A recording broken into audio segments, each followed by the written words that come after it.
के मम्मी का हो? अरे काहे इतना मुंह उदास के बैठल बाड़ू, का बात बा हो? अरे बैठल ना रही, इतना गर्मी होता हमारा सारा पूरा मेकअप बेकार हो जाता। अरे तो गर्मी का महीना बा, गर्मी ना और का ठंडी लगी। अरे तो सुना सुनावा। घरे में लाइट वाइट है नहीं खे, अब पंखा बा उहो अब हवा नहीं के देते, एकदम मेकअप पूरा हमारा बेकार हो जाता। सुना सुनावा। अरे चुआता पसीनावा, अरे चुआता पसीनावा, कूलर वाला गवाई दा, कूलर वाला गवाई दा, गर्मी ना सहता बलम बेनिया डोलाई दा, गर्मी ना सहता बलम बेनिया डोलाई दा, गर्मी ना सहता बलम बेनिया डोलाई दा, हे बेनिया डोलाई दा, हो बेनिया डोलाई दा, गर्मी ना सहता बलम बेनिया डोलाई दा, गर्मी ना सहता बलम बेनिया डोलाई दा, गर्मी ना सहता बलम बेनिया डोलाई दा।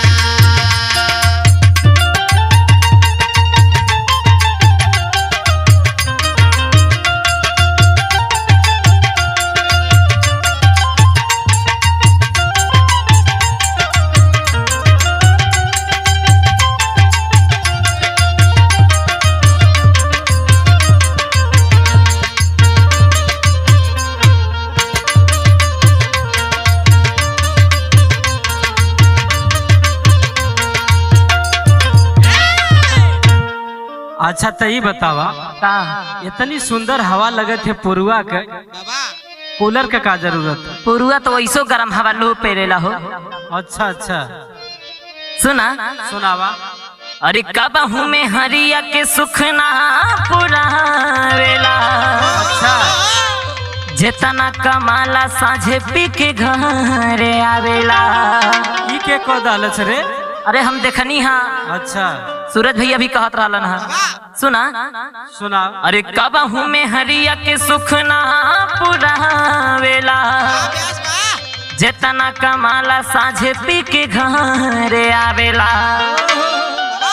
अरे टूटता बदनिया मोर बलमुआ हो दबाई दा, बलमुआ हो दबाई दा, गर्मी ना सहता बनमु बेनिया डोलाई दा, गर्मी ना सहता बलम बेनिया डोलाई दा, गर्मी ना सहता बलम बेनिया डोलाई दा, हे बेनिया डोला दा रजऊ बेनिया डोलाई दा, गर्मी ना सहता बनमु बेनिया डोलाई दा, गर्मी ना सहता बलम बेनिया डोलाई दा, गर्मी ना सहता बलम बेनिया डोलाई दा।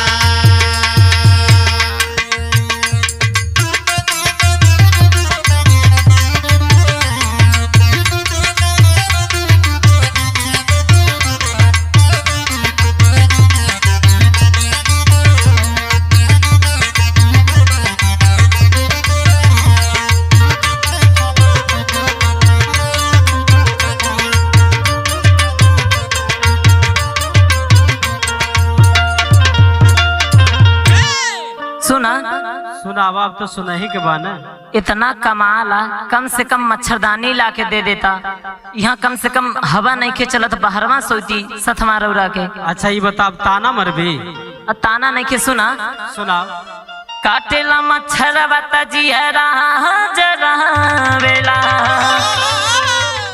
कभू मच्छरदानी में ना बलमु सुतावेला। का करे, हम गर्मी खुदे होला तो का करे, सुताई तो के? अरे तो ठंडी आई ना। अच्छा ठंडी आई देखल जाई। काटेला मच्छर बता जियरा जरा वेला, कभू मच्छरदानी में ना बलमु सुतावेला।